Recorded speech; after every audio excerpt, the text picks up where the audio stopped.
वालेकुम। अस्सलाम वालेकुम। लेक्चर 57 स्टार्ट करते हैं जी। टर्म टेस्ट की रिवीजन के लिए कुछ क्वेश्चंस लिख लें,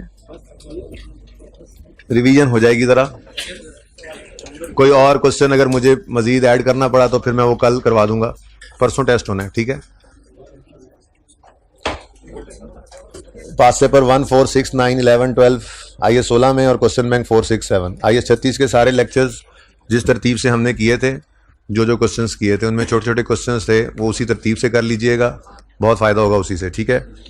और एक बारबरी वाला सवाल है पास पेपर 4, वो भी कर लीजिएगा IS 36 का। IS 23 में पास पेपर 1, 4, 5, 7 कर लीजिएगा और IS 20 में 1, 2, 3 और 4 पास पेपर्स करने हैं। अच्छा, IS 23 के अंदर एक छोटी सी चीज़ और भी ऐड कर लीजिएगा और वो है मिस्टर इमाम वाला क्वेश्चन। याद है? बल्कि रहने दें, ठीक है, वो ATL में कवर हो रही है बात, ठीक है, बस इतना ही काफ़ी। ओके, आज का होमवर्क ये मैंने पहले ही लिख दिया है इत्तेफाक से एडवांस में, ठीक है। अब चलें ज़रा जल्दी से रिवीजन करते हैं। 4 एग्जाम्पल्स दी थी होमवर्क में, हो गई थी 4 एग्जाम्पल्स। कितने बच्चों ने की क्लास में जो की थी, होमवर्क में दी थी क्लास में? तो 2 लेक्चर नोट क्वेश्चन किए थे ना, बस। ये बाकी बच्चे क्या कर रहे हैं आजकल? जी, कितने बच्चों ने एग्जाम्पल 1, 2, 3, 4 की होमवर्क में जो दी थी? हाथ खड़ा करें दोबारा। इन बच्चों को कोई मसला आया? करवा दूं, जरा आज वाला काम कर लूं उसके बाद फिर, ठीक है। अच्छा जी, जो हमने किया था जरा उसको रिवाइज करते हैं। हमने बात की थी कि गवर्नमेंट 2 तरह के ग्रांट्स जो हैं वो हमें दे सकती है, या रिलेट करेंगी वो फिक्स्ड एसेट की एक्विजिशन या कंस्ट्रक्शन से, या वो रीइंबर्समेंट ऑफ एक्सपेंसेस से रिलेट करेंगी, ठीक है भाई। बातें नहीं होनी चाहिए प्लीज, ना हाइब्रिड में ना फिजिकल में। फीमेल स्टूडेंट्स भी इसमें शामिल हैं जी, क्लास में ही हैं। ओके, फिक्स्ड एसेट से रिलेटेड ग्रांट्स में हमने ये कहा था कि स्टैंडर्ड कहता है दो ऑप्शंस हैं आपके पास, या तो आप ग्रांट को सेपरेटली रिकॉर्ड करें या उसको एसेट की कॉस्ट में से नेट कर दें।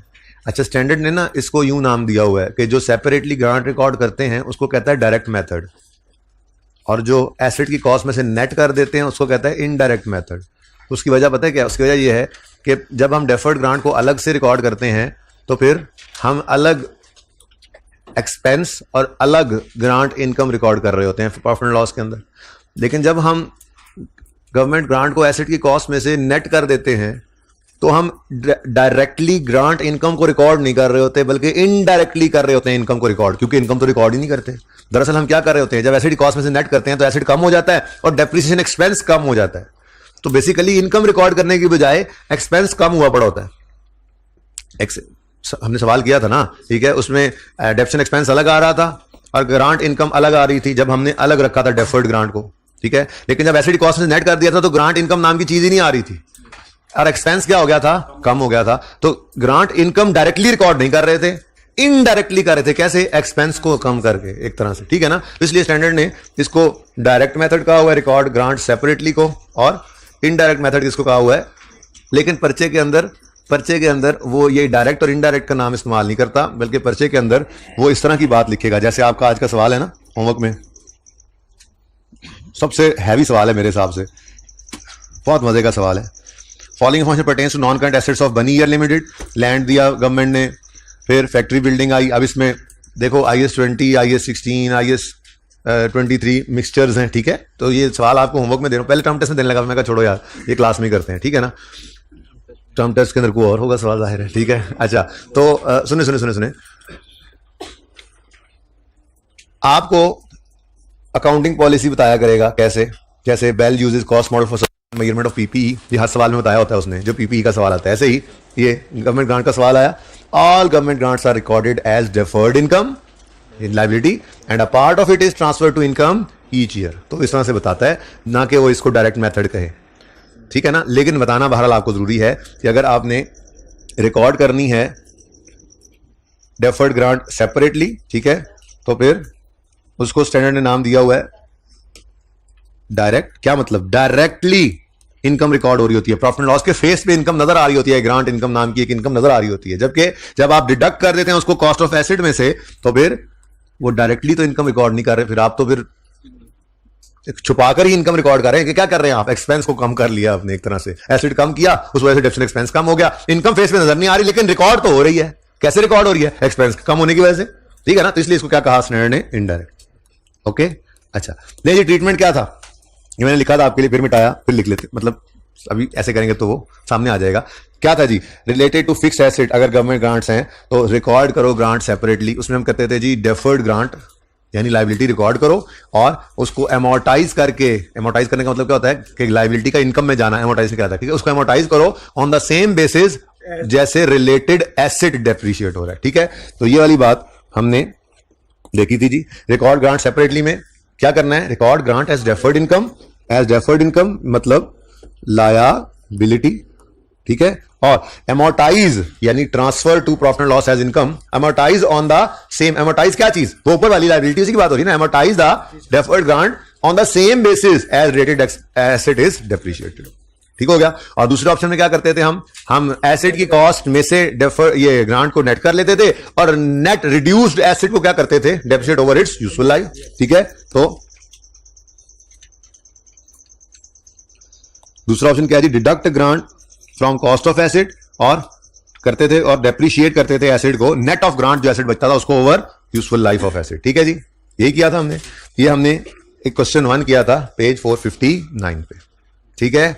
उसके बाद एक छोटी सी बात जबानी की थी रिलेटेड टू एक्सपेंसेस जो है वो दो तरह की गवर्नमेंट ग्रांट्स हो सकती हैं। एक मैंने जबानी बात की थी, वो जबानी चल रही है क्योंकि इतनी आसान बात है कि नॉर्मली ये आती नहीं है, लेकिन आ जाएगी तो आसान बात है ना। पता है आपको क्या? आपने कोई पास्ट कॉस्ट इनकर कर ली थी, गवर्नमेंट ने कहा यार आपने जो काम किया ना बड़ा पसंद आया, तो चले इसी के लिए हम आपको जो है थोड़ी सी इमदाद कर रहे हैं, आपको ये ग्रांट हम दे रहे हैं, ठीक है। तो जो कॉस्ट आप ऑलरेडी इनकर कर चुके हो उसकी मद में जो पैसे आए हैं तो वो तो आप ऑलरेडी इनकर कर चुके हो कॉस्ट, तो फिर जैसे ही रिसीव करोगे इमीडिएटली उसको चार्ज रिकॉर्ड कर लोगे प्रॉफिट एंड लॉस में एज एन इनकम। आपने पिछले किसी साल के अंदर कोई ऐसा स्टेप किया था, गवर्नमेंट को पसंद आया, उन्होंने कहा ये पकड़ो पैसे, आपने कहा लो भाई ये तो फिर अब इसकी अब इस पैसे की मद में तो कुछ करना ही नहीं है, ये तो ऑलरेडी कमा चुके एक तरह से हम, ठीक है। तो जिस दिन रिसीव करोगे एंट्री करोगे cash debit grant income credit, कोई डेफर शेफर कुछ नहीं करने की जरूरत, कंडीशन मीट नहीं कर, कंडीशन क्या वो तो पहले से की हुई है मीट पहले से, ठीक है। तो फिर ग्रांट रिलेटेड टू एक्सपेंसेस में कौन सी ग्रांट है जी? For past costs already incurred, क्या करो जी इनको immediately record as income in profit and loss account, ठीक है। बाकी इसका सवाल किया था हमने, ये मैंने गलत जगह पे शायद लिख दिया, इस क्वेश्चन के अंदर वो वाला तो था ही नहीं, सिर्फ ये है, ठीक है। For future cost to be incurred, expenses ऐसे जो अभी फ्यूचर में इनकर होने हैं, ठीक है, अभी हुए नहीं हैं, उसके लिए हमने कहा कि देखो डेफर्ड ग्रांट रिकॉर्ड करने में कोई ऑप्शन नहीं है क्योंकि फ्यूचर की कॉस्ट है, टू बी इनकर्ड है, तो जैसे ही पैसे रिसीव करो स्टिल लायबिलिटी है। हाँ, इसको इनकम एंड इनकम स्टेटमेंट में रिकॉर्ड करने के दो ऑप्शन हैं, या तो separately as an income record करो, अब इसको डायरेक्ट मेथड कहेगा स्टैंडर्ड, ठीक है, या फिर इसको उस रिलेटेड एक्सपेंस में से नेट कर दो, इसको फिर कहेगा स्टैंडर्ड इनडायरेक्ट कि जी फेस पे इनकम नजर नहीं आ रही लेकिन रिकॉर्ड हो रही है, कैसे? एक्सपेंस को कम करके, ठीक है। तो ये भी हमने बात की थी, ठीक है, इसको भी देख लेते हैं।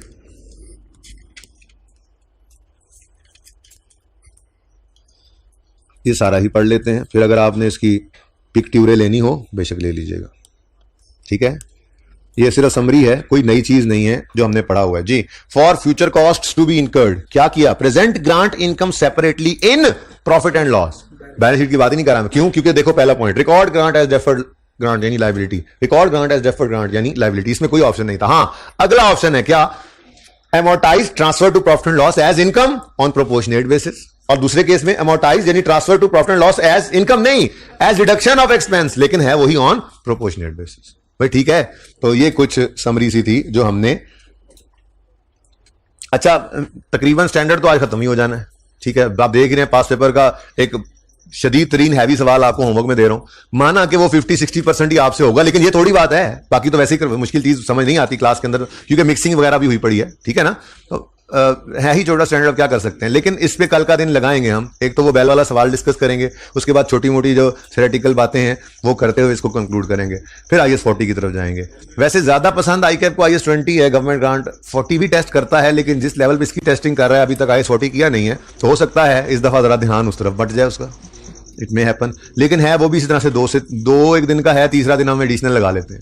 तो ये छोटे छोटे स्टैंडर्ड्स ही हैं जी। मैंने IAS 16 के अंदर आपको हिम्मत दिलाने के लिए बात की थी कि ये वाहिद स्टैंडर्ड है जिसमें बहुत टाइम लग रहा है। उसके बाद किसी स्टैंडर्ड में इतना टाइम लगना, 10 से ऊपर कोई लेक्चर नहीं जाते, ठीक है। हमने IAS 1 करना है, स्टैंडर्ड इक्विटी बनानी है, 3 दिन में वो बना लेते हैं, बनाना सीख लेते हैं। फिर IAS 8 उसके साथ पढ़ा जाता है। उस IAS 8 के अंदर फिर वो स्टैंडर्ड इक्विटी भी मिक्स हो रही होती है और IAS 8 के कॉन्सेप्ट भी चल रहे होते हैं। बहुत जोर लगाए ना तो 6 दिन पे बंदा खींच सकता है, वरना 3 से 4 दिन में कॉन्सेप्ट पूरे हो जाते हैं। पर बंदा खींचता है, चलो यार थोड़ी प्रैक्टिस हो जाए।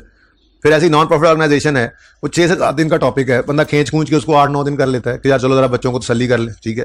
कैश फ्लो का टॉपिक जो रिमेनिंग में शायद सबसे लेंथी है, वो 7 से 8 दिन में कॉन्सेप्ट उसके पूरे हो जाते हैं, बंदा खींच के जो 1-2 दिन और बढ़ा सकता है, ठीक है ना। ये सारे टॉपिक्स जो है बस ऐसे ही हैं, आपके सामने ही होगी, किताबें भी हैं, पास पेपर्स भी हैं, ठीक है। लेकिन एक बात ज़हन में रखें, मौका कोई नहीं होता कि आप कहीं पे ढीले पड़े। जहां पे आप ढीले पड़े, किसी टॉपिक को आपने वो छोड़ दिया ढीला, उसी में से बच्चा बन के आ गया, सवाल आ गया, बड़ा सवाल आ गया, या किसी और सवाल में मिक्स होकर आ गया, तो फिर आप गए, ठीक है। तो किसी भी, हाँ, जो छोड़ के जाते हैं उसी में से आता है भाई, कह रहे हो, ये सचमुच है। तो मैं तो जाते जाते दुआ भी दे के भेजता हूँ, जो छोड़ के जाओ उसी में से आए, ताकि कुछ छोड़ के ना जाओ। जब पढ़ाया सब जाए तो पढ़ना भी सारा चाहिए ना, ठीक है। अच्छा जी, आज बात करते हैं हम, जी स्टूडेंट, हाँ देखें जी, भाई साहब कह रहे हैं हमने गवर्नमेंट ग्रांट रिसीव की और वो रिलेट कर रही है एसेट की कंस्ट्रक्शन से, अब क्या करें। तो भाई एसेट को कंस्ट्रक्ट हो लेने दें, कंस्ट्रक्ट होने के बाद इस्तेमाल शुरू करें, एसेट को डेप्रिशिएट करें, ग्रांट को इनकम बनाएं। मैचिंग कॉन्सेप्ट ये है, ठीक है ना। चाहे सवाल ये कह भी रहा हो कि कंस्ट्रक्शन के साथ जुड़ा हुआ है, वो भाई कंस्ट्रक्ट करके क्या करना था बिल्डिंग को, उन्होंने कहा कंस्ट्रक्ट करके, उन्होंने कहा जी फाटा के अंदर जाके आप ये फैक्ट्री लगाएं, बिल्डिंग के पैसे 50% हम देंगे, ये पकड़े बिल्डिंग कंस्ट्रक्ट करें, फैक्ट्री की फैक्ट्री बनाएं, ये आप कंस्ट्रक्शन के लिए पैसे ले लें, आधे पैसे हमारी तरफ से। अब बिल्डिंग बना के भागा ना, बिल्डिंग में आके छोड़ देना आपने, नहीं। असल तो मकसद क्या है, वहां पे ऑपरेशंस करना। तो इसलिए अगर कंस्ट्रक्शन से भी रिलेट कर रही है ना, तो मैच करना है अगर, तो उस बिल्डिंग के बनने के बाद जैसे उस कॉस्ट ने एक्सपेंस आउट होना है, जिसमें उसके पैसे लगे पड़े हैं, उस बिल्डिंग ने कोई एक्सपेंस पहले दिन एक्सपेंस बन के पूरी हो गई, क्या एक्सपेंस आउट हो जाएगी। बात समझो, ग्रांट कंस्ट्रक्शन के लिए मिली, ठीक है, कंस्ट्रक्शन कंप्लीट हो गई, तो क्या सारी बिल्डिंग आज एक्सपेंस आउट हो जानी है। तो फिर मैचिंग कॉन्सेप्ट क्या कहता है, जैसे जैसे वो बिल्डिंग एक्सपेंस आउट हो वैसे वैसे वो ग्रांट इनकम बने। तो अगर कंस्ट्रक्शन से रिलेट करती है तो वेट करो, कंस्ट्रक्शन पूरी हो, फिर वेट करो, इस्तेमाल शुरू करो, इस्तेमाल करते जाओ, एक्सपेंस बनाते जाओ। उस बिल्डिंग को जिसकी कंस्ट्रक्शन के लिए गवर्नमेंट ग्रांट रिसीव की थी, उसको उस दिन लायबिलिटी बना लिया था, उसको साथ साथ फिर इनकम करते जाओ, ठीक है ना। बेल वाले सवाल में ये कॉन्सेप्ट भी होगा इंशाल्लाह। बेल वाला सवाल बड़ा बड़ा फुल फ्लैज सवाल है, उसमें उसने कुछ भी नहीं छोड़ा। देखो क्या, मैंने रीपेमेंट पढ़ानी है, ये सिर्फ रीपेमेंट नहीं है उसमें, ठीक है, मैंने रीपेमेंट आपको पढ़ानी है। तो अच्छा, रीपेमेंट उसने नहीं टेस्ट की, टर्म टेस्ट में मैंने कर लिया टेस्ट, ये सवाल नहीं डाला ना, तो रीपेमेंट का सवाल डाल दिया, ठीक है ना। बहरहाल ऐसी ही तो बातों में बात आ गई। मैं कह रहा था रीपेमेंट कराने के बाद मैंने 2 छोटे छोटे कॉन्सेप्ट्स और पढ़ाने हैं। एक फॉरगिवेबल लोन होता है और दूसरा ये अदर देन कैश कोई चीज, नॉन मॉनिटरी, जैसे प्लॉट ऑफ लैंड ही दे दें। गवर्नमेंट कहे अच्छा जी आपने वो जो फैक्ट्री लगानी है तो आपको उसके लिए जमीन तो चाहिए, ज़ाहिर है हवा में थोड़ी बनानी है, जमीन हमारी पड़ी हुई है बतेरी फलां जगह पे, वो ले लो। अब कोई पैसे तो नहीं आए, लैंड ही आ गया। तो ये इसकी बहुत सारी सिंपल बातें, ये 2 बातें मैंने करनी है। उसके बाद बेल वाले सवाल ने जितना हमने पढ़ा है ना उसको कवर करना है, लेकिन बेसिक थीम जिसने पकड़ के रखा है इंशाल्लाह वो मार नहीं खाएगा, अल्लाह ने चाहा। अच्छा जी, उसने गवर्नमेंट ग्रांट को इस सवाल में और बोरिंग कॉस्ट को भी थोड़ा सा मिक्स किया है, ठीक है ना। तो ये इंटीग्रेशन हम पढ़ रहे हैं, यही सीख रहे हैं, ठीक है, सीखते ही आ रहे हैं अभी तक तो हम। अच्छा जी, अब एक प्रैक्टिस क्वेश्चन है 4 बासित, ये जरा ओपन कर लें,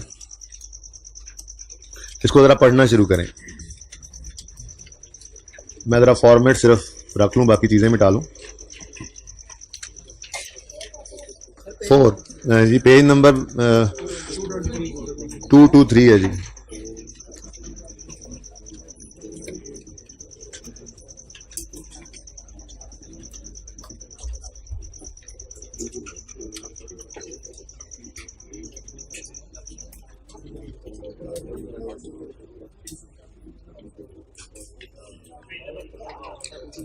यार बताओ दीवाने को, 223 बताया भाई दोस्तों ने अभी थोड़ी देर पहले। उस वक्त साथ वाले से बातें ना कर रहे होते, ये दिन ना देखना पड़ता।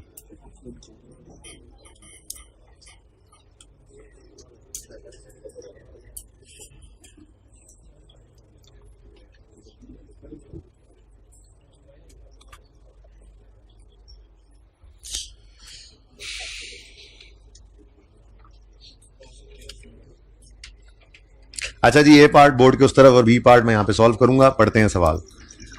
Basit Limited is a newly formed company that is considering entering in the स्याही business. Basit plans to manufacture स्याही and sell it to वो प्रिंटिंग प्रेस वगैरह पे, ठीक है। Due to scarcity of businesses, Pakistan में इंक बनाने वाले बहुत कम लोग हैं। गवर्नमेंट को पता चला कि बासित ने इंक बनाने का सोचा है तो बंदे भेजे उन्होंने। Due to scarcity of businesses in the sector, Basit Limited was awarded a government grant to purchase the machinery it needed to start operations. तो grant related to fixed assets है। ये फिक्स एसेट वाला जरा technical है इसलिए सिखा रहा हूं। एक्सपेंसेस की रीपेमेंट की भी इससे आसान होकर ट्रीटमेंट यही रहती है। तो एग्जांपल 5 और 6 कर लेना, उसके अंदर ये दोनों ही चीजें हैं, ठीक है ना। तो ये दोनों एग्जांपल्स करोगे तो थोड़ी तसल्ली हो जाएगी। फिर पास पेपर की तरफ आना उसके बाद, ठीक है ना। जरा रीपेमेंट एक साइड पे लग जाएगी, फिर पास पेपर तो फुल फ्लैज एक प्रोजेक्ट होना है ना आपका आज, ठीक है। जिसको आप 18 के साथ 18 को 1.8 से मल्टीप्लाई करके आप यूं समझोगे कि बस इतनी सर ने कहानी गुनी करा के तो स्टैंडर्ड तो खत्म हो गया था। पर्चे के अंदर जाने से पहले ऐसी कोई बात ही नहीं की थी ना। कल वाला टर्म टेस्ट परसों वाला वो हुआ ना, ये वाला सवाल डिस्कस हुआ ना। ऐसे ही अगले किसी टेस्ट में कोई और तैयारी तो आस्ते से चल रही होती है। लेकिन आप समझना कि बस इतनी ही बात थी जितनी आज करके तो हमें घर जब भेज रहे हैं तो बस यही हम आईक्यू के पर्चे में जा रहे थे। तो फिर जो अब है बस उसके ऊपर कोशिश करनी है। जितना पढ़ाया था बस उसी के ऊपर कोशिश करनी है। तो पूरी ईमानदाराना कोशिश करके उसको आप देखोगे 16 नंबर में से इंशाल्लाह 8-9 नंबर आपके आ ही जाएंगे। है टफ क्वेश्चन क्योंकि उसने जर्नल एंट्रीज नहीं मांगी, ठीक है, बल्कि उसने एक्सट्रैक्ट्स मांगे थे इस सवाल में। इनकम स्टेटमेंट के भी और बैलेंस शीट के भी। ज्यादा मुसीबत इससे बड़ी थी, ठीक है। तो देखना होता है क्या चीज इनकम में जानी है, क्या एक्सपेंस में जानी है, क्या एसेट की कॉस्ट का पार्ट बननी है वगैरह वगैरह। ये तो आप समझदार हैं, थोड़ी बहुत एफर्ट करेंगे तो अगर आप ईमानदारी से ये टाइम लगाएंगे तो आपको इतना अंदाजा जरूर जाएगा कि आधा कुछ सवाल हमने सही कर लिया था। सिर्फ यही 2 दिन हमने जो पढ़ा था बस, उसके बाद मजीद प्रैक्टिस तो तीसरे दिन हुई नहीं। या आगे जितनी बार गवर्नमेंट ग्रांट का कोई सवाल टेस्ट में डाल के या टर्म टेस्ट में या आगे कहीं मॉक में आकर ये चीजें बार बार तो आती हैं रिवीजन में, लेकिन ना भी आती तो हमने इतना ही जो 2 दिन पढ़ा था इसके बाद भी हम कोई इसमें हाथ पैर मार सकते थे। आधे ज्यादा नंबर तो हमारे आ ही रहे थे इसके अंदर। बस ये आपने अपने अंदर कॉन्फिडेंस लाना है इस सवाल के अंदर, ठीक है ना। और सवाल बहुत जबरदस्त है। पहले मैं टर्म टेस्ट में डालने लगा था, फिर मैंने कहा नहीं यार इसका क्या फायदा, ये तो बुक में किसी की नजर पड़ गई तो ऐसे अच्छा नहीं लगता, ठीक है। तो ये डिस्कस ही कर लेंगे। तो फिर मेरा दिल जो है वो, चूंकि मेरा दिल था, उस्ताद की ख्वाहिश है, ठीक है, उस्ताद बाप की जगह पे ही होता है, तो मेरी ख्वाहिश को पूरी करेंगे ना आप कि ऐसे समझेंगे घर जाके टेस्ट है और पूरी ईमानदारी से इसको बैठ के टेस्ट की तरह से एक बार कर लेना। ऐसे मैं भी खुश हो जाऊंगा, है, ठीक है, दुआएं दूंगा। अच्छा जी, मैं सर तरले करा के पढ़ाते तुसी हैं। हाँ यार क्या करें, आप लोग ऐसे पढ़ते ही नहीं। कहाँ गया सवाल हमारा, ये रहा जी। Due to scarcity of business in the sector, Basit Limited was awarded a government grant to purchase machinery needed to start operation. The grant was awarded to Basit Limited on Yakam January X6 for an amount of 2.5 lakh. लेकिन आज थोड़ा सा government की तरफ से भी सख्ती है। मैंने कहा 2.5 लाख तो दे रहे हैं, लेकिन ये नहीं कि भाग जाओ दूसरे दिन, ठीक है। And it's conditional upon Basit manufacturing ink for an unbroken period of 3 साल, ठीक है, कि लगातार 3 साल आपने स्याही प्रोड्यूस करनी। और उन्होंने कहा आगे से अगर तुमने ये 3 साल से पहले रोका तो फिर बंदे आएंगे और ये जो पैसे देने आए हैं यही बंदे दोबारा यही गाड़ी में बैठ के आएंगे, ये पैसे वापस भी ले जाएंगे, ठीक है ना। इसी तरह की नीली बत्ती वाली गाड़ी में जो पैसे देने आए हैं ये पैसे लेने भी आ सकते हैं, ठीक है। तो वो कह रहे हैं should Basit stop manufacturing before the end of 3 year period the grant will have to be repaid in full. ये हाइब्रिड वाले तुम आप आ रहे हो मुंह उठा के, ठीक है। चलो शुक्र है अभी हमने कुछ पढ़ा नहीं, बैठ जाओ जल्दी से, गपशप ही लगाते रहे। Due to unforeseen Basit Limited purchased the requisite machinery on Yakam January X6। उन्होंने मशीनरी खरीद ली for 5 lakh. The machine is expected to have a useful life of 4 years with a nil residual value, ठीक है। Due to नागुजीर वजूहात Basit Limited ए काट दीजिएगा, Basit Limited had to stop manufacturing on 3 साल के पहले ही दिन मशीन की आवाज आना बंद हो गई। सुबह सवेरे जो है वो दरवाज़ा खटका, बासित लिमिटेड ने दरवाज़ा खोला तो सामने वही गाड़ी खड़ी थी, नीली बत्ती जल रही थी ऊपर। बासित ने कहा क्या हुआ, उन्होंने कहा सुबह से आपकी ये मशीन बंद है। उन्होंने कहा बस कुछ मसाइल हो गए हैं, लेकिन हम अगले साल यकम जनवरी X9 से शुरू कर लेंगे, कसम उठवा लो। उन्होंने कहा वो तब की तब देखेंगे, ठीक है, फिलहाल तो 2.5 लाख हमारा वापस करो, ठीक है। Due to unforeseen circumstances Basit Limited had to stop manufacturing on यकम January X8 but intends to continue on यकम जनवरी X9। छोड़ो तब की तब देखी जाएगी, ठीक है।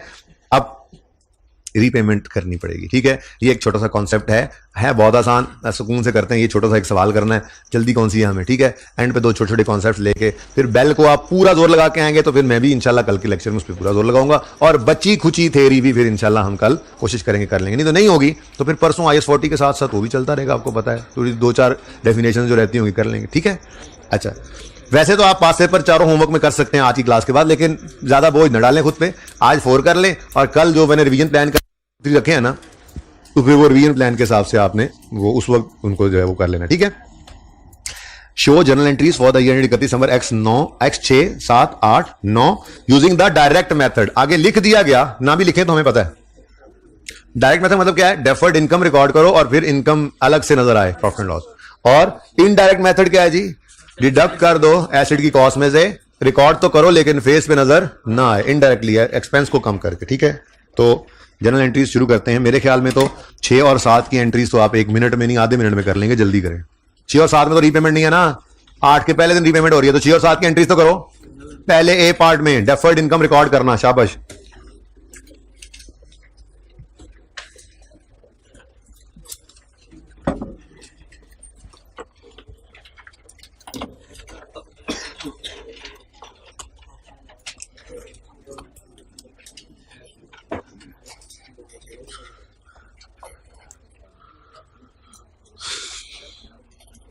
ले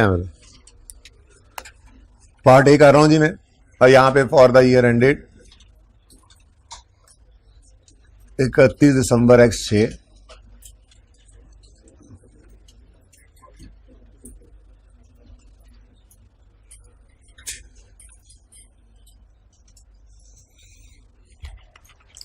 जी बच्चों, जहन में तो सोच ली होंगी ना एंट्रीज, चलें मिलके करते हैं।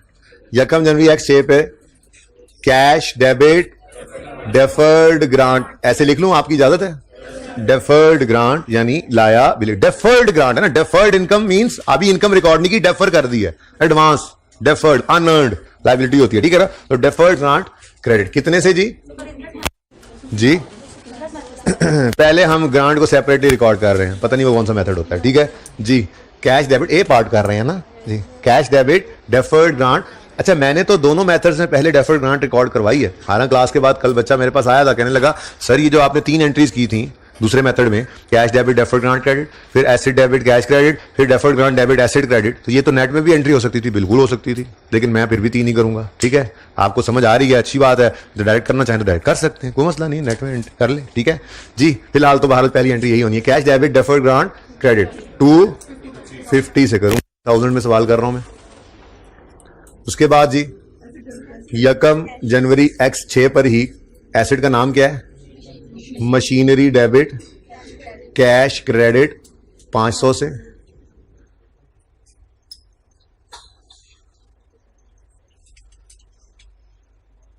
जगह बचाइए अपने लिए कौम के लिए जी।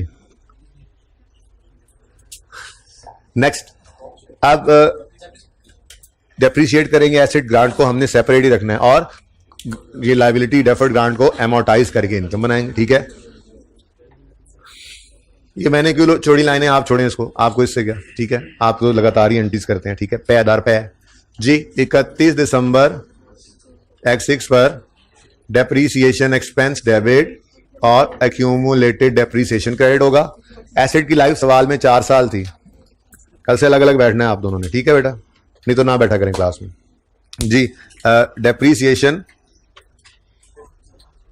500 कॉस्ट है, लाइफ 4 साल है, तो 125 रुपए से depreciation expense debit, accumulated depreciation credit.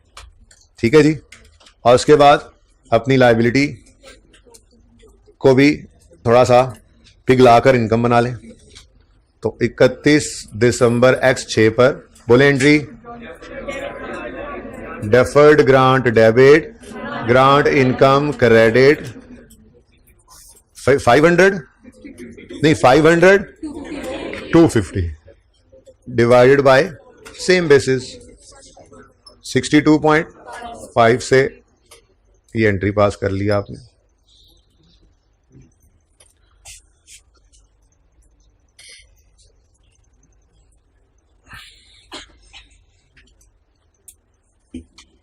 ठीक है जी। नेक्स्ट ईयर आया, फॉर द ईयर एंडेड। ये तो कल वाला सवाल ही ऐसे लग रहा है चल रहा है, अभी तक तो कल वाला सवाल ही चल रहा है ना जी। एसेट ग्रांट नहीं आई, एसेट नहीं खरीदा, ये तो पता नहीं है क्या, अभी ये जगह क्यों छोड़ी हुई है पता नहीं।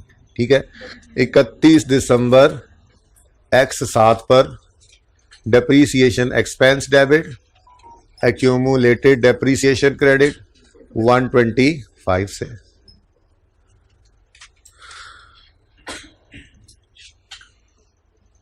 और इसी दिन deferred grant debit, grant income credit,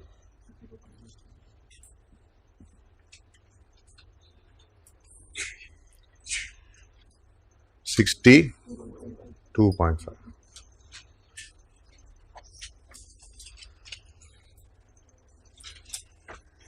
अच्छा जी, एक चीज ज़हन में आई है मेरे, कल आप लोगों के साथ शेयर करता हूं। जो मेरा पोस्ट बैच चल रहा है ना जी, उसके अंदर उम्मीद तो है ये जून के महीने में वो आप लोगों के साथ मिल जाएगा, जून के एंड तक या जुलाई के शुरू में। अब जब वो साथ मिल जाएंगे तो उसके बाद फिर उनकी क्लास भी मैं 1.5 घंटा कर दूंगा, मतलब 1 घंटा 20 मिनट। लेकिन उनका एक्स्ट्रा टाइम जो है वो फिर आप लोगों के लिए कॉमन कर दूंगा। यानी छोटी मोटी चीज़ें, ऐसे कोई एक्स्ट्रा एक पास पेपर डिस्कस कर दिया, कोई एग्जाम्पल डिस्कस कर दिया, ऐसे कोई छोटी मोटी चीज़ें जो पढ़ी हुई होती हैं और मैं चाह रहा होता हूँ कि नहीं, ये जो बंदा एंड पे जाकर रिवीजन क्लास में कर रहा होता है या इस तरह से कोई चीज़ एक्स्ट्रा चाह रहा होता है, तो वो छोटी छोटी चीज़ें वो मैं अलग से थोड़ा सा 20 मिनट 25 मिनट 15 मिनट जितना भी टाइम हुआ करेगा उसमें जो अलग से बात किया करूंगा, वो फिर मैं यूट्यूब पे वो पोर्शन जो है वो अपलोड कर दिया करूंगा।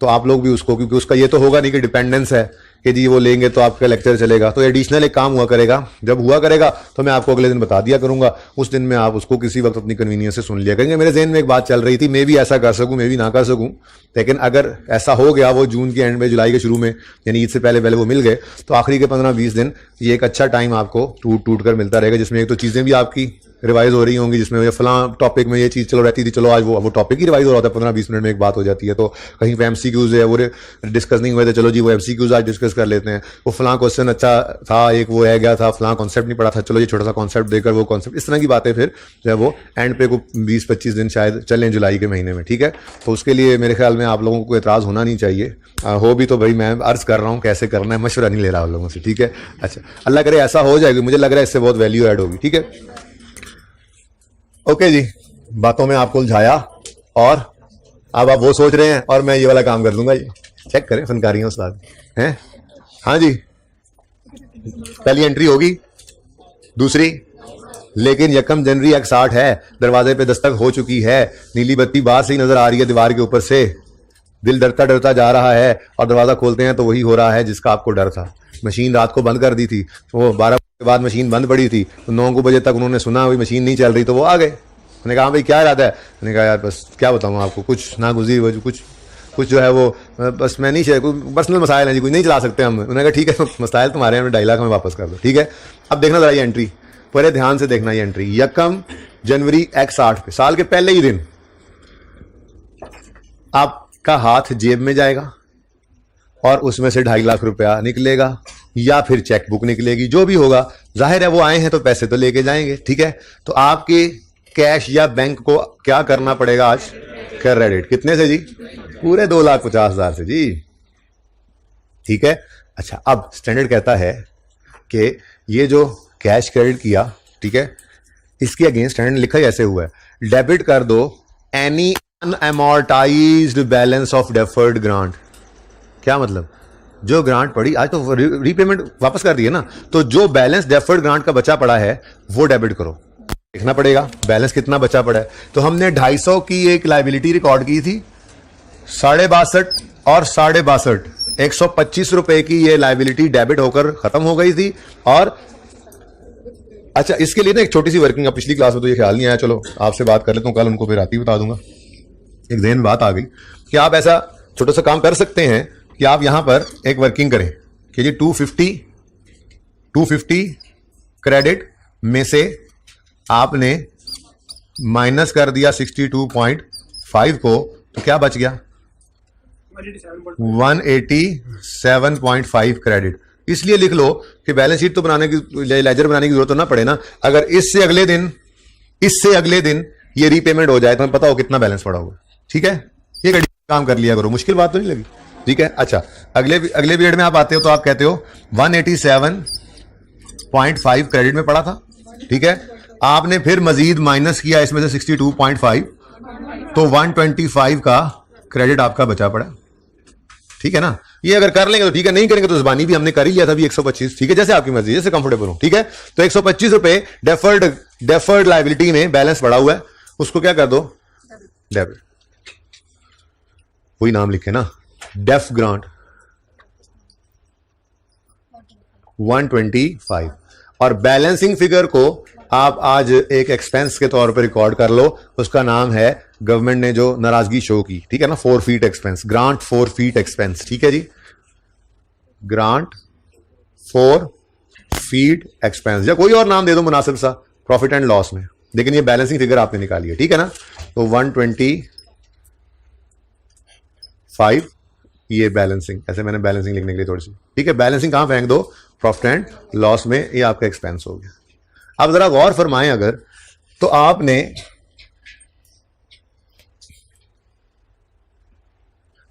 2006 और 2007 को जाकर नहीं छेड़ा, और रीपेमेंट जिस साल में हो रही है सारे का सारा प्रॉफिट एंड लॉस में उसी साल में आपने खर्चा रिकॉर्ड कर लिया, ठीक है। IAS 20 ये बात कहता है, अगर रीपेमेंट हो गवर्नमेंट ग्रांट की तो आपने उसकी अकाउंटिंग करनी है चेंज इन एस्टीमेट की। क्या करनी है जी, चेंज इन एस्टीमेट की, ठीक है। चेंज इन एस्टीमेट की अकाउंटिंग होती है प्रोस्पेक्टिवली। प्रोस्पेक्टिवली का मतलब जिस साल में खड़े हो उस साल को और अगले सालों को सही कर लो, प्रीवियस ईयर्स को सही करने की जरूरत नहीं है। कुछ बच्चे ना चेंज इन एस्टीमेट को कंफ्यूज करते हैं कि सिर्फ जिंदगी में, दुनिया के अंदर सिर्फ एक ही चीज चेंज इन एस्टीमेट है, और वो है एसेट की यूजफुल लाइफ, रेट या मेथड का बदल जाना। पता है क्यों? क्योंकि पहली दफा पढ़ा जो वही होता है चेंज इन एस्टीमेट। भाई अकाउंटेंट्स बेतहाशा एस्टीमेट्स लगाते हैं फाइनेंशियल स्टेटमेंट्स की प्रिपरेशन में, उनमें से एक IAS 16 के एस्टीमेट चेंज आपने पढ़े थे, उनमें से एक पढ़ा था। ऐसे ही है ये भी, ये तो चलो एस्टीमेट चेंज की तरह से उसने कहा ना काउंटिंग कर लो। मैं मिसाल देता हूं एस्टीमेट चेंज और क्या है। आपने टैक्स पढ़ लिया, तकरीबन पढ़ ही रहे हैं, जहां पढ़ लिया होगा, ठीक है। अब उसके अंदर बहरहाल बिजनेस इनकम तो पढ़ ही लिया होगा ना चैप्टर, ठीक है। तो चले कोई बात नहीं, मैं वो नहीं पढ़ा रहा, मैं सिर्फ इतनी सी बात करना चाह रहा हूं कि आप उसमें कुछ चीजें अकाउंटिंग प्रॉफिट में ऐड करके, कुछ चीजें लेस करके एक टैक्सेबल प्रॉफिट निकालते हैं, और उसके ऊपर टैक्स रेट लगा के टैक्स निकालते हैं, और अकाउंटेंट्स उसकी एंट्री पास कर लेते हैं, tax expense debit, tax payable credit. पे तो आज करना नहीं होता, आप 2-3 महीने बाद जाकर जब आप पे करने लगते हैं तो बहुत सारी चीजें आपने अकाउंटिंग वाली रिवर्स करके टैक्स वाली रिकॉर्ड की हुई होती हैं, कुछ चीजों के ऊपर टैक्स वाले इतराज कर देते हैं, फिर भी हो सकता है टैक्स बढ़ जाए, हो सकता है कम हो जाए। तो अब ये नहीं करना हमने कि हम अगर 2022 में खड़े हैं तो 2022 के कमाए हुए प्रॉफिट्स में जो टैक्स लगना है और टैक्स पे करना है वो 2023 में पेमेंट के वक्त हम रिकॉर्ड कर रहे होते। मैचिंग कॉन्सेप्ट ये कहता है कि 22 की इनकम, 22 के प्रॉफिट्स हैं, तो ये जो टैक्स है ये भी 22 के प्रॉफिट एंड लॉस में माइनस होना चाहिए। इनमें से नहीं पे किया ना, अभी एक्चुअल फिगर नहीं है, तो अंदाजा लगाओ, तो वो अंदाजा ही लगाते हैं। अब अंदाजा लगा के हम एंट्री कर लेते हैं, एक्सपेंस डेबिट पेएबल क्रेडिट। जब पे करने जाते हैं वो अगला साल होता है, उसके अंदर प्लस माइनस जो भी होता है वो एस्टीमेट था, अंदाजा था, उसका चेंज है, तो 22 में नहीं आते, फिर 23 में उसकी एडजस्टमेंट कर देते हैं। IAS 12 के अंदर सीखेंगे आप जाके FAR 2 में, ठीक है ना। वारंटी, हमने चीजें बेची जी, कोई भी सही कराने आगे 1 साल तक सही कर देंगे। अंदाजा लगाते हैं, एक्सपेंस रिकॉर्ड 22 में चीजें बेची है ना, अब 22 में लोग आए नहीं है, साल की वारंटी है, कुछ 23 में भी आने हैं, तो स्टैंडर्ड कहते हैं अकाउंटेंट्स को अंदाजा लगाकर, मैचिंग कॉन्सेप्ट को फॉलो करते हो, अंदाजा लगाकर एक्सपेंस 22 में रिकॉर्ड करना है। अब 23 में जाकर अगर उसमें कोई चेंज आ जाता है तो वो अकाउंटिंग एस्टीमेट चेंज 23 में सही करेंगे। तो IAS 8 हमने जो पढ़ना है आगे जाकर, ठीक है, उसके अंदर 3 तरह की चीजों के बारे में कहता है। एक अकाउंटिंग एस्टीमेट्स, जिनमें PPE की लाइफ वगैरह वाले भी एस्टीमेट थे, जिनमें टैक्स की कैलकुलेशन में भी एस्टीमेट था, जिनमें जो है वो प्रोविजन वारंटी वगैरह भी एस्टीमेट है। तो वो IAS 8 जाके कहता है कि एस्टीमेट चेंज हो जाए, अकाउंटिंग एस्टीमेट आपने अंदाजा लगाया था वो चेंज हो जाए, तो जिस साल में वो अंदाजा चेंज हुआ है सिर्फ उस साल को सही करो और कमिंग ईयर्स को सही करो, पिछले सालों को सही करने की जरूरत नहीं है। इसको कहते हैं प्रोस्पेक्टिव एप्लीकेशन। और उसी IAS 8 में जाके हम पढ़ेंगे प्रायर ईयर को कोई एरर मिल जाए, मटीरियल हो, तो उसको सही करने के लिए वो प्रायर ईयर से सही करते हुए लाना पड़ता है। रिट्रोस्पेक्टिव रीस्टेटमेंट या रिट्रोस्पेक्टिव एप्लीकेशन होती है चेंज इन पॉलिसी पर, वहीं जाके पढ़ेंगे। बातें वजनी हो रही हैं, छोड़ो, IAS 8 में पढ़ेंगे जाके, ठीक है ना। बात सिर्फ इतनी सी बतानी थी आपको कि अगर अकाउंटिंग एस्टीमेट में चेंज आए तो उसकी अकाउंटिंग क्या है, प्रोस्पेक्टिव एप्लीकेशन। बाकी रिट्रोस्पेक्टिव तो IAS 8 में पढ़ना है ना। प्रोस्पेक्टिव का मतलब क्या है, करंट ईयर को सही करो और फ्यूचर को करो, जैसे IAS 16 के अंदर आपने किया था। प्रीवियस ईयर को नहीं छेड़ा था, करंट ईयर को छेड़ा और अगले सालों को, ठीक है ना। तो IAS 20 ने भी कहा अगर रीपेमेंट हो जाए तो इसकी अकाउंटिंग चेंज इन एस्टीमेट वाली कर दो। और चेंज इन एस्टीमेट की अकाउंटिंग क्या है? करंट ईयर को और फ्यूचर ईयर को सही कर लो, प्रीवियस ईयर्स को जाकर छेड़ने की जरूरत नहीं है। इतनी लंबी बात का सिर्फ ये मकसद था, ठीक है। अच्छा, अब भाई साहब 31 दिसंबर X8 आया तो डेप्रीसिएशन आज भी वैसे ही है। डेप्रीसिएशन पे क्या असर पड़ना है? एसेट तो हमारा वहीं का वहीं है, जूं का तू 125 और 125, ठीक है, सही है। यहां पर क्या करेंगे? डेट भी नहीं डालेंगे। क्यों? क्यों? कुछ बचा ही नहीं, कुछ बचा ही नहीं जिसको इनकम में डालना है, ठीक है जी। तो यहां पर फिर एंट्री पास नहीं होगी, ठीक है। और 9 के अंदर सिर्फ डेप्रीसिएशन की एंट्री होगी, ठीक है। कहते हो तो वो भी कर देता हूं, चलो। ना एसेट ने आना है, ग्रांट ने आना है, ना कोई रीपेमेंट होनी है। 31 दिसंबर X9 पर बातें प्लीज ना करें। Depreciation expense debit, accumulated depreciation credit 125 से, और बस जी। समझ आती है बात? बहुत मुश्किल बात है। चलो कोई नहीं, घर पे जाके जिसको मुश्किल लग रही है, जिसको 50 दफा इस सवाल को कर ले। किसको लग रही है मुश्किल? हाँ, अब इधर उधर हैं जी। अच्छा जी, एक्सट्रैक्ट्स बना लेते हैं जरा यार, इनकम स्टेटमेंट के और बैलेंस शीट के। 9 तक आना है, बातें मत करो यार।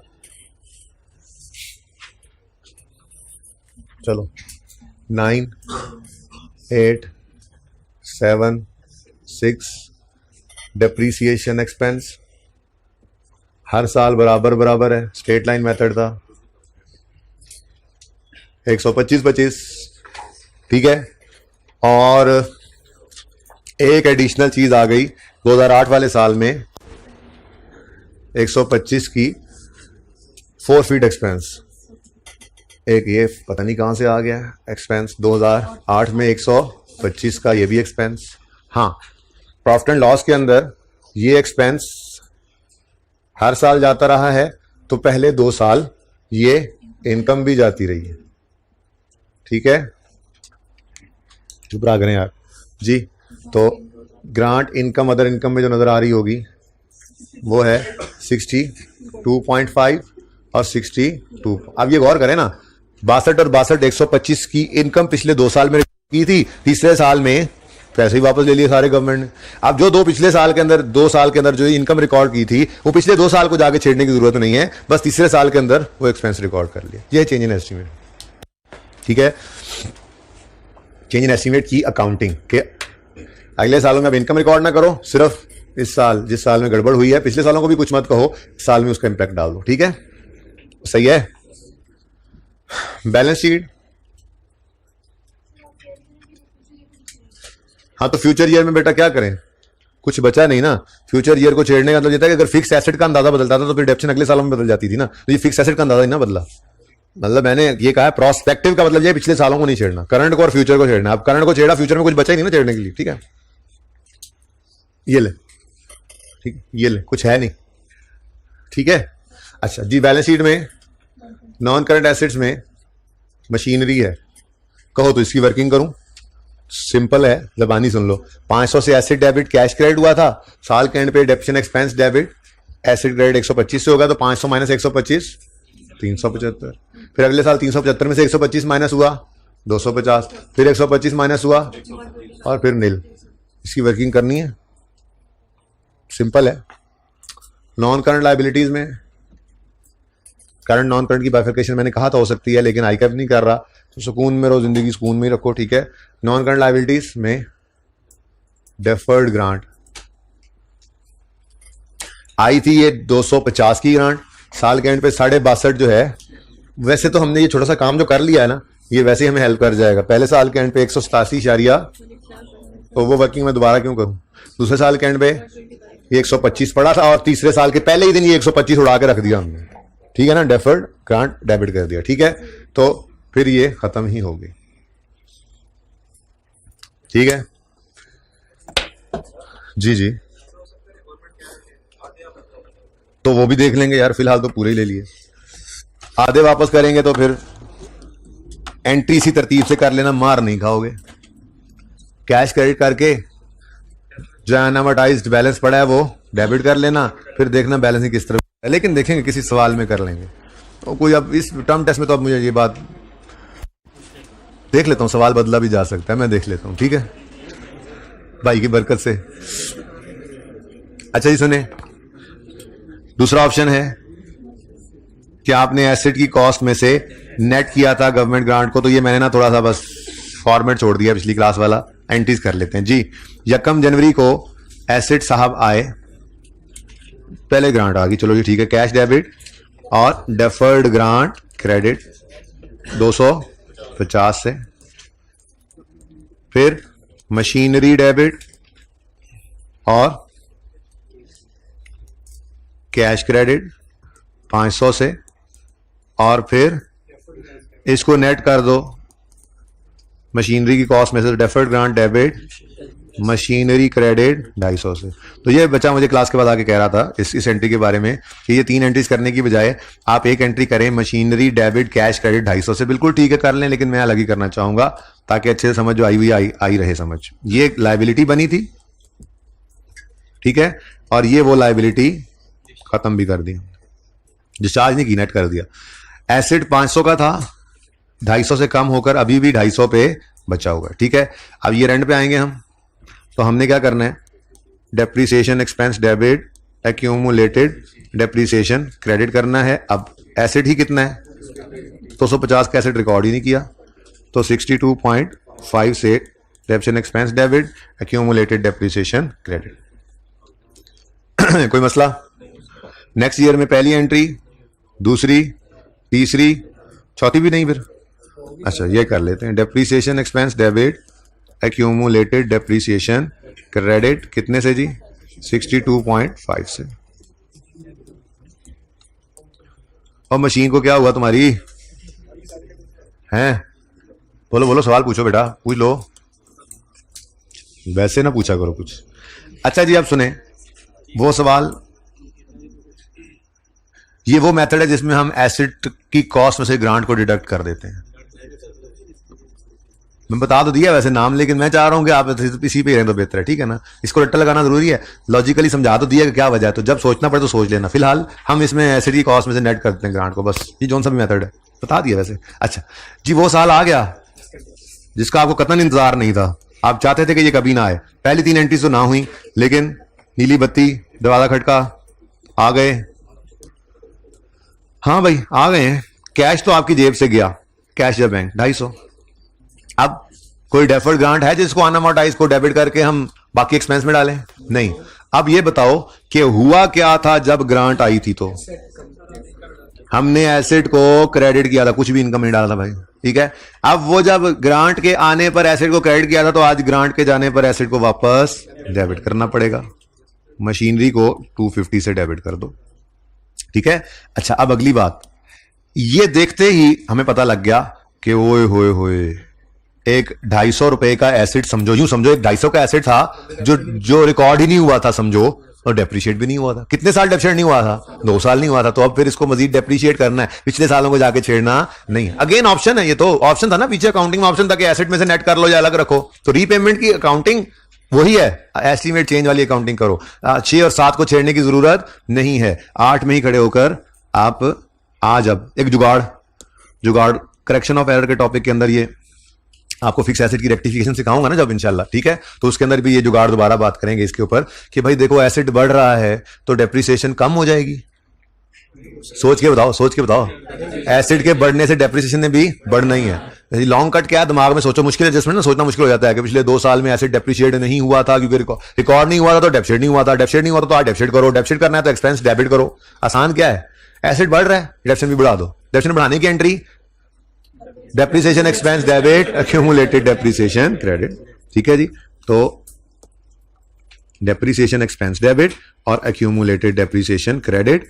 और अगली बात सुनना जरा ध्यान से, एक छोटी सी कैलकुलेशन सिर्फ करनी है। इस 250 को उठा लो, ठीक है, इसी 250 को उठा लो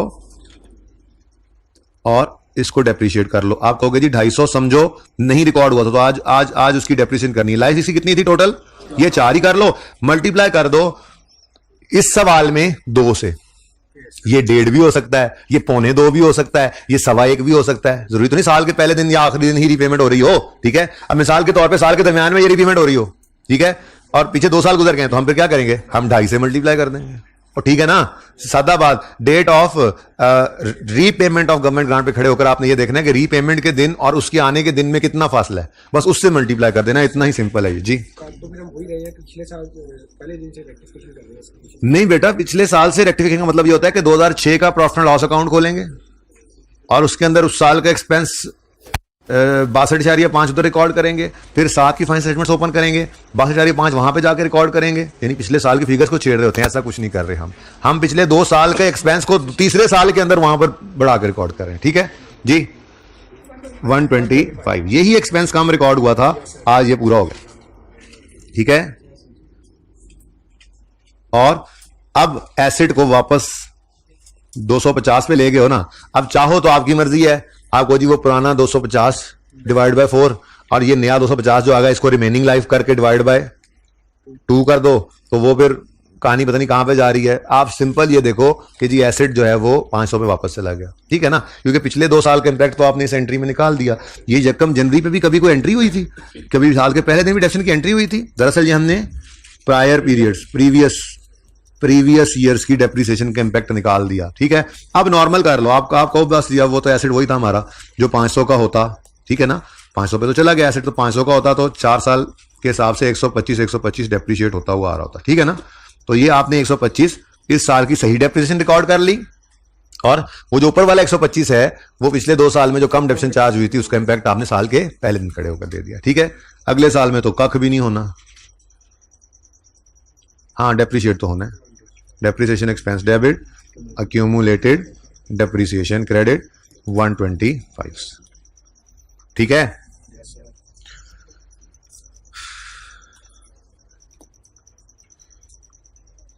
चलो नजर आ रहा है भाई, सही। अच्छा अब जी इधर देखें जरा ध्यान से, डेप्रिसिएशन एक्सपेंस इनडायरेक्ट मेथड है भाई, क्योंकि इनकम ने आना ही नहीं। पहले 2 साल में एक्सपेंस आता रहा, हिला ले तू, हिला ले, 62.5 का एक्सपेंस आया, फिर 62.5 का एक्सपेंस आया था, और फिर मैं अलग से लिख रहा हूं डेप्रिसिएशन एक्सपेंस प्रीवियस ईयर्स वाला, ये 125 आपने पिछले साल में जो कम हुआ था वो चार्ज किया, बाकी आगे फिर इस साल की डेप्रिसिएशन और एसेट फुली डेप्रिसिएट होना है। देखो ना भाई, एक्सपेंस समझ आ रहा था यहां पर, ये एक्सपेंस प्रॉफिट एंड लॉस में कितना गया है, 62.5, ये देखो 62.5, ठीक हो गया। फिर आपने रीपेमेंट के दिन खड़े होकर हो इतनी डेप्रिसिएशन पिछले 2 साल में रिकॉर्ड नहीं हुई थी, इसको भी आज आप रिकॉर्ड कर लो X5 में, एक्स या किधर जा रहा है यार, अच्छा ये हुआ था जी X8 में, ये प्रीवियस 2 इयर्स की शॉर्ट डेप्रिसिएशन थी, आपने रिकॉर्ड कर ली। अब एसेट वापस पहुंच चुका है अपनी जितने पर था उतने पे, ठीक है ना, 500 पे चला गया, लेकिन उस 500 में से ये 62 और 125 यानी 250 तो डेप्रिशिएट हो गया ना, तो रिमेनिंग तो 250 ही रहेगा ना, तो 250 को रिमेनिंग लाइफ पे कर दो यार। अगर 500 से ये समझ नहीं आ रही है आपको, अगर आप इससे कंफर्टेबल नहीं हो रहे ना, 125 500/4 करके क्यों लिखा है, तो आप इसको 250/2 करके भी लिख सकते हैं 125। क्या कहेंगे आप यूं कहेंगे जी 500 पे एसेट पहुंच गया है, लेकिन चेंज इन एस्टिमेट की तरह से चलना है ना हमने, ठीक है, 500 पे पहुंच गया है तो 250 तो इसमें डेप्रिसिएट हो चुका है, बाकी 250 को रिमेनिंग लाइफ पे कर दो अगर इस पे कंफर्टेबल नहीं, ठीक है। तो उसके बाद फिर रिमेनिंग लाइफ में ये 125 की डेप्रिसिएशन आ रही है, आप इसको टोटल करके देखोगे तो 500 ही बनेगा, क्योंकि एसेट तो 500 का ही था ना, ठीक है। अच्छा उसके बाद जी देखो कोई इनकम कोई नहीं आ रही थी, फॉरफिट एक्सपेंस भी नहीं आया था इसमें, ठीक है। बात करते हैं जी आपके एसेट की, तो गवर्नमेंट उसमें डेफर्ड ग्रांट तो आना नहीं है, इसमें जरा देख लेते हैं। X6 एसेट आया 500 का, फिर एंट्री हुई 250 से, बोलो नेट हो गया। अब साल के एंड पे ये एंट्री पड़ी, डेप्रीसिएशन एक्सपेंस डेबिट और अक्यूमुलेटेड डेप्रीसिएशन 62.5, बताओ कितना है, 187.5, समझ रहे हो।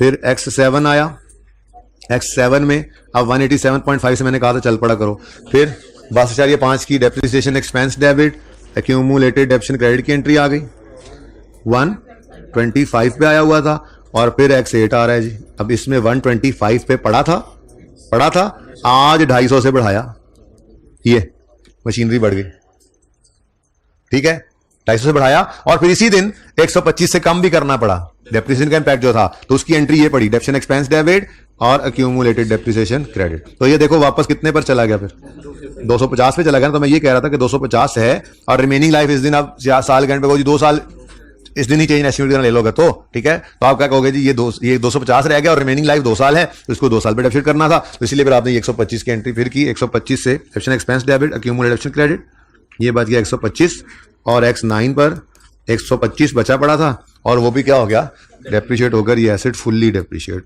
ओहो, यहां पे लिखना था -125, ये हो गया 0। ठीक है, कर लीजिए नोट।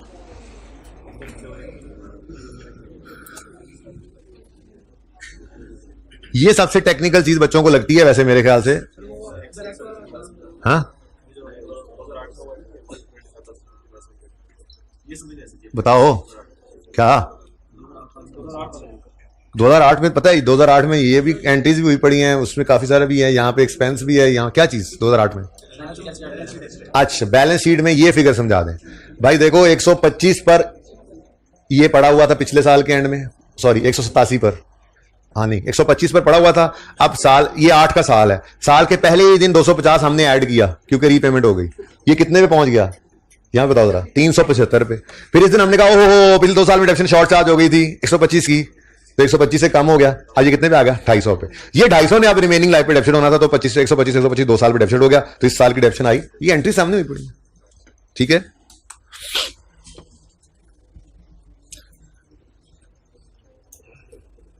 अगर भाई ये समझ नहीं ना आ रहा ये, तो ऐसे भी कर सकते हो, आप यूं कहो जी 250 पे एसेट था, ये लिख लो ना ऐसे जैसे मैं वहां पर वर्किंग की थी। तो 500 में से आपने कहा जी 500 में से कितना निकल चुका था, 125 निकल चुका था आज तक, ये पड़ा हुआ था इस वक्त 375 पर। तरतीब से चलोगे तो आप यूं कहोगे जी 500 में से 250 निकला था, ठीक है, ये रह गया था 250 में से 62.5 निकला और 62.5 निकला, ये पड़ा हुआ था हाँ 25 पे। फिर हमने इसमें 250 ऐड किया और 125 माइनस भी कर दिया, ये 250 बच गया। फिर इसको डिवाइडेड बाय 2 किया तो 125 माइनस हो रहा है। ठीक है, मेरे ख्याल में ना ही लिखो, अच्छी वाली समझ आ रही थी वो बात है ना। अच्छा जी, मैंने एक ट्राई की लेकिन मैंने खुद ही रहने दिया। जी बेटा जी, ये मुश्किल क्या इसमें लगा आपको, बताओ ना, मुश्किल क्या लगा, उसको आसान कर लेना किसी और तरीके से। मुश्किल क्या लगा आपको, क्या मुश्किल लगा इसमें? ये ज़हन में मुश्किल बनाओगे तो ये सारी जिंदगी मुश्किल रह जाएगा। मुझे ये बताओ इसमें मुश्किल क्या लगा। आज ही उसको समझ लग जाने वाली चीज मुश्किल नहीं होती है, जो समझ आ गई है वो मुश्किल तो नहीं है ना, फिर उसको बस 1-2 बार करने की जरूरत होती है। जी बिल्कुल जी। थर्ड ये वाली,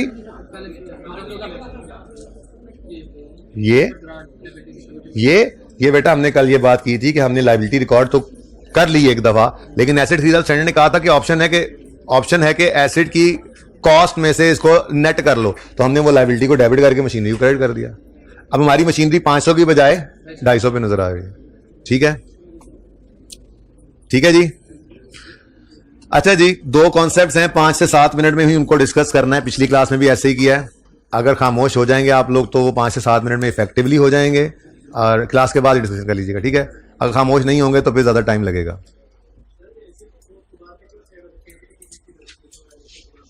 बेटा एसेट की कॉस्ट को ना छेड़ें तो आप बताएं क्या करें, आप बता दें क्या करें। बेटा एक्सपेंस में डाल ही दिया है हमने, लेकिन शॉर्ट डेप्रिसिएशन से। हमने नियत करके ये 2 नंबरी नहीं की होगी, हमारा कोई इरादा नहीं था कि हम इसको अनब्रोकन पीरियड के लिए नहीं चलाएंगे। ठीक है ना, उसकी नियत पे शक ना करें। इसलिए तो एस्टीमेट चेंज की बात कर रहा हूं कि एस्टीमेट चेंज है। डिस्क्लोजर्स की बात कर लेंगे इंशाल्लाह। मैंने गवर्नमेंट ग्रांट डिस्क्लोजर्स की बात नहीं की अभी। अंग्रेजी में 2-3 बातें लिख के बतानी होती हैं और कुछ नहीं। अच्छा जी, अब 2 छोटी छोटी चीजें हैं, छोटे छोटे कॉन्सेप्ट्स हैं। पहला है non monetary government grants. Non monetary की एग्जांपल आपको दी थी थोड़ी देर पहले, पेज नंबर है जी 220। मादरत के साथ ये एग्जांपल्स तो मैंने डाल दी थी। आईटी की बुक में ना सिर्फ इसकी अंग्रेजी में 2-2 लाइनें लिखी हुई थी, तो ये एग्जांपल मैंने डाल दी थी, लेकिन सोल्यूशन भी साथ ही डाल देना चाहिए था, वो बस ज़हन से निकल गया उस वक्त। तो सोल्यूशन अभी क्लास में लिख लेंगे तो फिर अगली बार मैं डाल दूंगा। फिलहाल आप यहीं पे नोटबुक पे अगला सफ़ा खाली है, उस पर नोट कर लीजिएगा। ठीक है, अब सुन लें, सफ़े खड़काने की बजाय सुन लें प्लीज। मैंने आपसे अर्ज किया कि गवर्नमेंट ने कहा क्या करना है, हमने कहा जी फैक्ट्री लगानी है इधर। गवर्नमेंट ने कहा ठीक है, यहाँ पर ये ज़मीन हमारी इतनी एकड़ पड़ी है, इसको आप लें और इस पर बिल्डिंग बना लें। ठीक है, जैसे भाई से बहस भी हुई थोड़ी मेरी स्टार्ट में कि ये बिल्डिंग की मद में लैंड दिया है ना, तो इसलिए लैंड तो डेफिसिट होता नहीं है, क्या करें आप। तो मैंने कहा बिल्डिंग के बनने का इंतजार करो। खैर वो बात और कर रहे थे, चले उसी बात में ये बात आ गई। ठीक है ना, कि लैंड उन्होंने दे दिया, ग्रांट के तौर पे है। ठीक है, अब इसका करें क्या। अब गवर्नमेंट ने पैसे नहीं लिए। पहले क्या था, एसेट खरीदना है, हाँ जी खरीदना है, कितने का जी, 100 रुपए का, 50 ये लो। अब कैश आता था, हम अकाउंटिंग कर लेते थे। आज क्या हो रहा है, हमने कहा क्या करना है, हमने कहा जी फैक्ट्री लगानी है, उन्होंने कहा लैंड ले लो। अब लैंड तो डेबिट हो गया। सुनो सुनो सुनो, क्रम में मिटा लूं फिर दोबारा लिखें। ठीक है, अब लैंड तो डेबिट हो गया और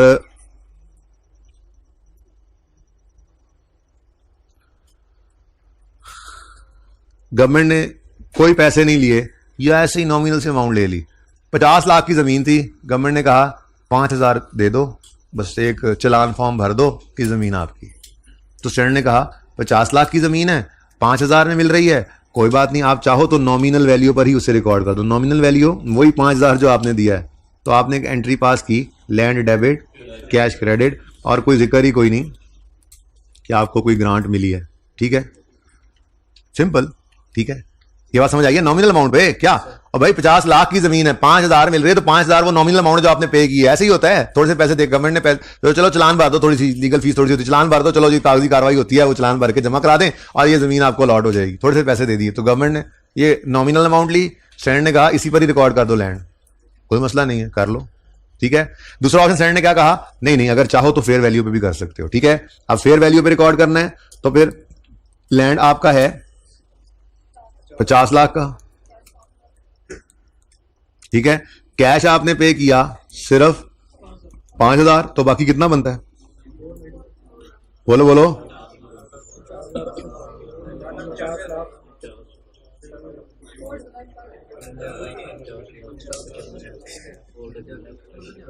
ये क्या है फिर, इनकम नहीं, आज डेफर्ड ग्रांट।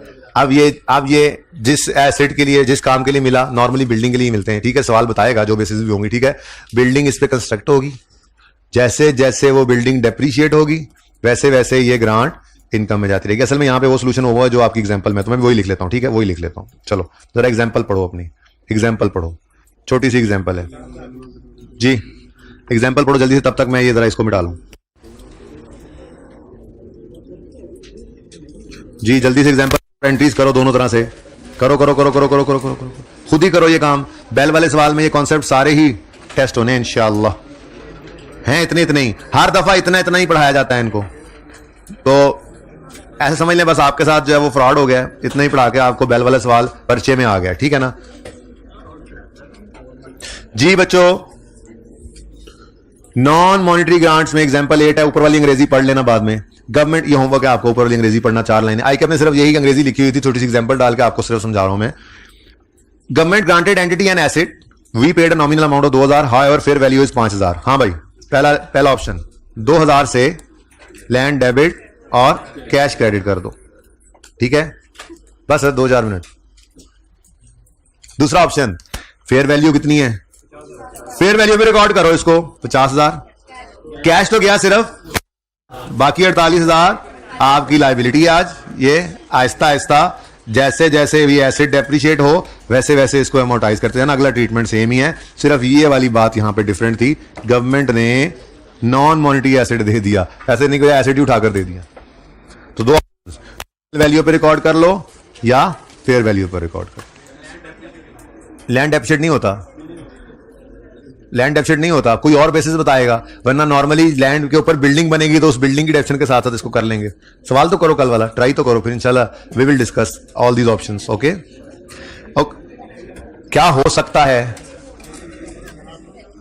यहां पे, जो समझ आ रही है बात लिखी हुई है, बाकी जो हो सकता है कल सर ने शक्ल दिखा दी है, 2 से 4 मिनट में ये बात करनी है। नेक्स्ट थिंग,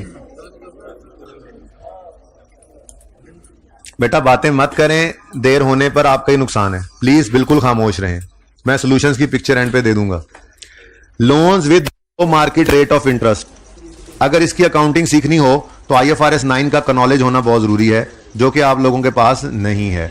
इसलिए अच्छा जी अभी नहीं है, इसलिए आपने इसकी अकाउंटिंग नहीं सीखनी, ये अंग्रेजी पढ़ लीजिएगा जस्ट, ठीक है, एक दफ़ा पढ़ लीजिए, कल मैं समझा दूंगा। जो समझाने वाली बात है वो इससे ऊपर है। फॉरगिवेबल लोन, बड़ी ही आसान ट्रीटमेंट है इसकी, सुनिएगा। गवर्नमेंट ने एक लोन दिया और लोन देकर कहा अगर आपने फलां फलां, भाई ये दरवाजा जिसने खोला हुआ या अंदर आ जाए या बाहर, सर है सर जी मैं 2 से 3 मिनट में छोड़ रहा हूं, ये करके खत्म। अच्छा सुने गवर्नमेंट ने कहा कि आपने ये कंडीशंस मीट कर दी तो आपको ये लोन माफ कर दिया जाएगा। गवर्नमेंट ने एक लोन दिया 1 लाख रुपए का 1 जनवरी 2001 पर, ठीक है, और कहा अगर आपने कंडीशंस को मीट कर दिया, फलां फलां कंडीशंस गवर्नमेंट ने बताई होती हैं, सवाल नहीं बताता बल्कि वो कहता है ये कंडीशंस कही थी वो मीट हो, ठीक है, तो 40% इस लोन का माफ और इंटरेस्ट इसमें 10% है एनुअल।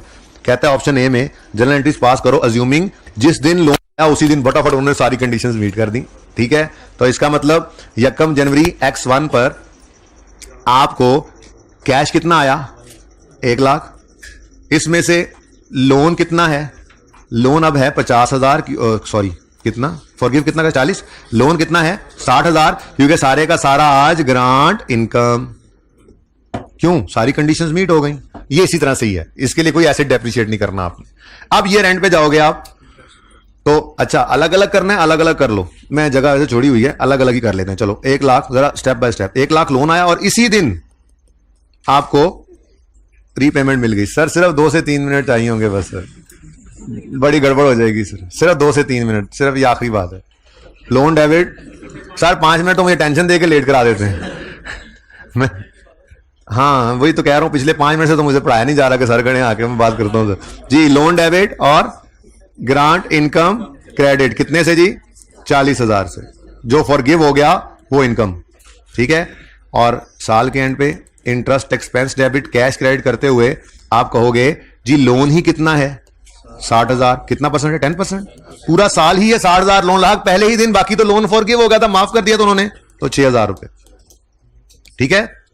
लेकिन दूसरे केस में वो कहता है बी ऑप्शन में कि कंडीशंस 30/9 को जाकर इन्होंने मीट की, तो जिस दिन लोन आया था वो 1 लाख का लोन था, ठीक है, पूरा साल नहीं तो 9 महीने तो 1 लाख ही लोन रहा, 30/9 को फॉरगिवनेस हुई तो ग्रांट इनकम, ठीक है, कितने से 40,000 से, ठीक है। और अब जब इंटरेस्ट एक्सपेंस निकालना है तो interest expense debit cash credit करते हुए आपको 1 लाख पूरे साल नहीं तो 9 महीने पर तो इंटरेस्ट मिलेगा, और बाकी के 3 महीने 40,000 माफ हो गया, तो 60,000 का 10% इंटू 3/12, आंसर इज 9,000, ठीक है जी। इसकी पिक्चर लें, होमवर्क में पहले लिख चुका हूं।